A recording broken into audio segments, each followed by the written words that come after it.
Mark. Hello. Welcome. So it's my honor, privilege, thanks to Ellie, to be asking you those questions. So we can get started whenever you are ready. Uh, Ellie, is the recording on? The recording is on, and I just wanted to welcome Mark as well on behalf of the Coppell Chamber of Commerce. Thank you. We know this is an unusual way of providing the forum for our candidates, but we want to make sure that we get you out there to our members so they get to know who you are. So thank you for agreeing to do this. And I am going to turn my stuff off, and it's going to be just you and Ramesh. And again, thank you. Thank you, Ramesh, for handling this. Okay. Thank you. Thank you, Ellie. And do you want my video on? We can let the. Yours will be on. I'm just going to put the chamber star up so that I'll still be here if you need. Okay. All right, Mark, let's jump into the first question. The first question is, why are you running for the city council, and why should our voters choose you over your opponent? Okay. Well, first of all, before I answer the question, I'd like to just say thank you to you for your time, and I'd like to say thank you to Ellie for arranging this. I really appreciate the opportunity to speak on my behalf and answer these questions for the Chamber of Commerce. I think it's an excellent forum given the circumstances, and I'm happy to be able to participate. So thank you very much for your time. As far as the first question goes, why am I running for city council, and why should voters choose me over my opponent? Here is why I'm running. I have lived in Coppell for over 30 years, not over 30 years, close to 30 years. And I've really enjoyed my time in Coppell. I love the city. I raised all four of my children here in Coppell. All four of my children graduated from Coppell High School. My daughter is actually a teacher at Cottonwood Creek. My son just got his firefighter certification. Coppell has been a great city for the Smits family. And I believe that the reason that my children are thriving, and I believe that the reason that we were so successful in raising our children is because of all the great things that the city has to offer. And so I retired from corporate America after 35 years in 2015. I started a small business. I have that small business up and running. I finally have the time to focus my energies on serving the city and paying the city back for all the great things that the city has done for me. I'm approaching this position not because I have a concern, not because I have any kind of issues, not because I have any kind of concerns for my opponent. I think Coppell is a wonderful place. I'm running because I think I have something to contribute.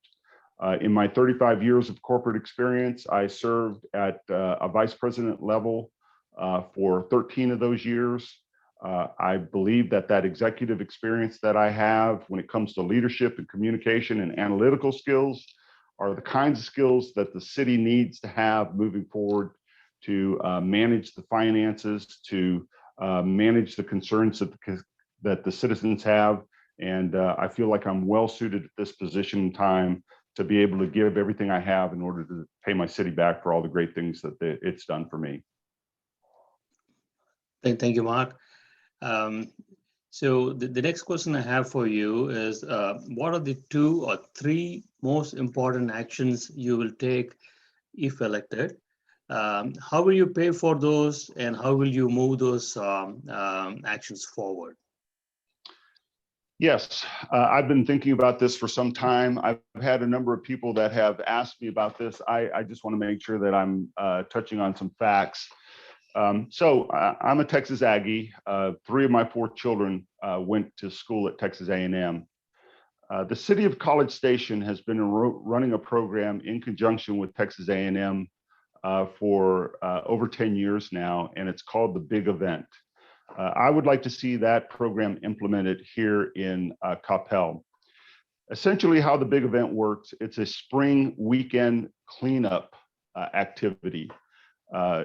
Down in College Station in 2019, over 18,000 volunteers got together to provide spring improvements to property, to parks, for over 2,300 entities that submitted applications showing that they were deserving to have this type of volunteer improvement made on their property. And there are now a little over 130 cities and municipalities that have incorporated this same event. And I would love to see this event brought to Coppell. I think it would be a fantastic way for neighbors to help neighbors, for citizens to get to know other citizens in the city. I think it's a great opportunity for our high school students to get the volunteer hours that are required. I would advocate that we could get the Boy Scouts and the Girl Scouts involved. I think that we can get small businesses involved. I think this would be a great way to improve our community spirit, to improve the closeness of the community, and at the same time beautify the city. How would I pay for it?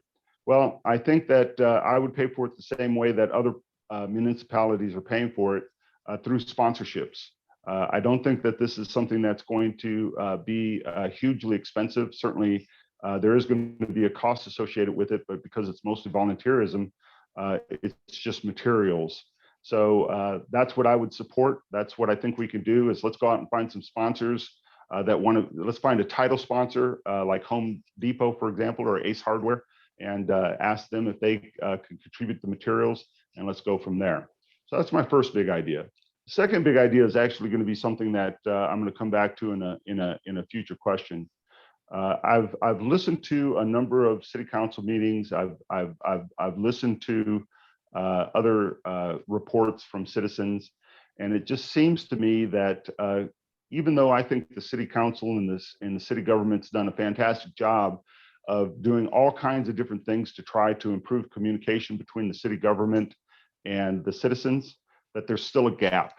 I know that we send out information in the water bills. I know that there's a program to send out things electronically. We've got a great new website. There's lots of things that the city has done to improve communications with the citizens, but I think there's some other things that we could do. I would like to see us invest in strategically placed video boards. I know that you have to be careful about how you put these boards out, because you don't want to cause potential traffic issues. But I have this vision of perhaps video boards in front of each of the schools, where when the parents are dropping their kids off in a car line, that there's advertisement for the city and advertisement for the small businesses in Coppell. The things that are happening in the city can be shown on these video boards, and if we put them in high traffic areas where there's not a risk to public safety, it would be a great way for us to improve communication with citizens and take advantage of all the great things that the city has to offer. And the third big thing that I think that I would be advocating is, I just think that we need to continue to pay attention to small businesses. I go up and down Denton Tap. I go back and forth on Sandy Lake. I've been over to Old Town. I'm somewhat distressed by the amount of turnover on those streets, with especially our restaurants. I'm probably not as fully versed in it as the folks on the city council. I mean, on the Chamber of Commerce. But I would like to see the city do more to try to help stabilize the small businesses that occupy the spaces along some of our busiest routes. And I would especially like to see the city take more action to try to stabilize the locally owned restaurants that we have in our city. So those are the three big things that come to mind when I get asked those questions. Thank you, Mark. So we'll move our focus to development or redevelopment of our community, whether it is residential or commercial. So I have a two-part question. So my question is, how has Coppell performed in this area? And then what are your thoughts about development and redevelopment? Yeah, thank you.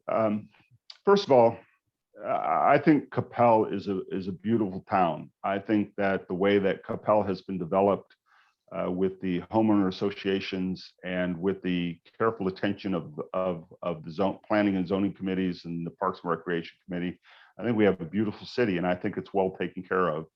I also think we have a city that doesn't have a lot more room to grow because we're bound on all four sides by other municipalities. So then the question becomes, where do you invest and what do you do? I actually think that if it were me, I'm going to fall back on the answer that I just gave you, and that is, I'd like to see us pay as much attention as possible to the commercial development side of things.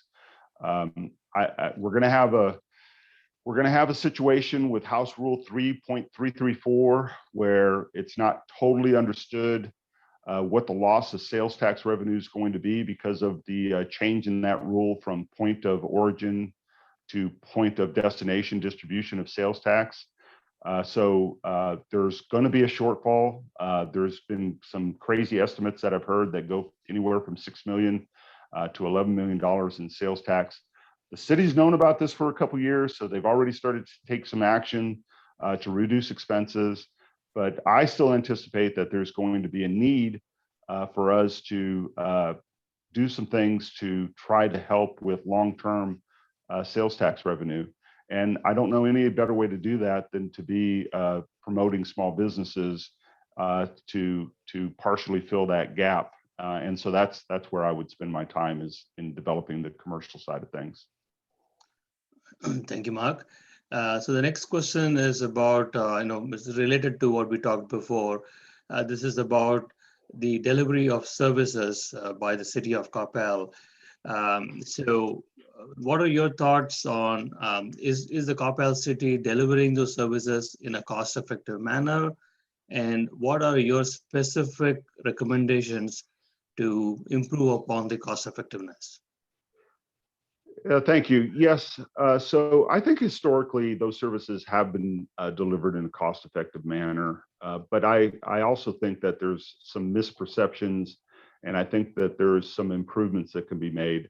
Let me start with the misperception. I know that when I've been talking to citizens as part of my campaign, that there are some concerns about the amount of money that was spent on the Art Center. I'm not sure I agree that that was a misappropriation of funds. I think the Art Center is going to be a wonderful asset for Coppell. I think it's really unfortunate that the Art Center got off to such a rocky start. I mean, who would have known that on the month that it was supposed to open, the entire country shut down? Yeah. So we have not even come close to realizing the benefit that the Art Center could potentially bring to the city of Coppell. First of all, I think that it's going to be a wonderful anchor for Old Town. And I don't think that the promise and potential of Old Town has even been scratched because of this delay in opening. My wife and I are patrons of the arts. We've been over to Richardson a number of times to go to the Eisman Center. We love that facility. Usually when we go out, it's a date night. It usually includes dinner before or after, maybe a nice wine bar. I have this vision where we have those kinds of amenities that are driven by small businesses right there in Old Town. My wife and I went over to Old Town McKinney a couple of years ago during the Christmas season, and we walked through the downtown area, and there were all kinds of wonderful shops and wonderful small businesses, and we had a terrific night. And there's no reason why we can't duplicate that here in Coppell. But we need an anchor, we need an attraction, we need something that's going to bring people to our city, and that's the Art Center. And I think it holds a tremendous amount of promise for us. It just hasn't been realized yet. So that's the first thing in as far as the delivering. I think that once we have the Art Center, I think it was a good decision to put a 440-seat auditorium in it, because we're going to be able to attract the types of artists and activities that would potentially draw people to the city, and then potentially to some of the small businesses that are attracted to the Art Center. The only other thing I have to say about this is I still believe that the city could do a better job of communicating what's going on to the citizens, and that brings me right back to my video boards. There's got to be there's got to be an opportunity for us to do a better job of letting the city know about cultural events that are occurring. And then, the other thing that these video boards could definitely do, I spent 35 years in sales and marketing. So all my career, I was challenged with, how do you get the word out to people? How do you make sure everybody knows what's going on? And it is a challenge. I mean, and it's a never ending challenge, but I would love to see the opportunity for small businesses, especially the restaurants. I would love to see them have the opportunity to get some advertising space on some of these video boards that I'm promoting. Instead of going to Chili's or to one of the other chain restaurants that surround our city, let's give our local restaurants an opportunity to advertise and hopefully keep our citizens here in town. So that's kind of how I think about those kind of things. Thanks, Mark. And the last question for today is, how would you rate the transparency of decision making in Coppell City? That's a really interesting question, and it caused me to give quite a bit of thought to it. As somebody who is new to the political arena, one of the very first things I did was to go back and look at the videotapes of the last 3 years of city council meetings. And it didn't take me long before I realized that I wasn't going to learn much from watching the public portion of those meetings. And at first I was a little bit disappointed with that, but then it started to make some sense to me that as a city government, you would want to project the alignment that everybody is on board with the path forward. And so it didn't take me long to realize that most of the debate and most of the discussion that seems to be happening in city government is happening in executive session. And then whatever disagreements are ironed out, and then when the city council and the city manager get in front of the citizens, they appear in a uniform or a unified body. I think that's a good thing. I think it's frustrating if you don't understand what's going on, but at the same time, I can see some benefits from it. I'm not sure that I can come up with a better answer. I'm not sure that I can come up with a better solution. I have also observed in the time since I made the decision to run that if you are active in city government and if you want to know what's going on in city government, I do believe that the city government offers lots of opportunities for you to get involved. So I do think that there's a degree of transparency. Do I think that it could be better? Yes, I think it could be better. Have I figured out all of the different ways to make it better? I'm not sure I've done that. I'll give you another example. I think that you've got committees that meet on a frequent basis here in town.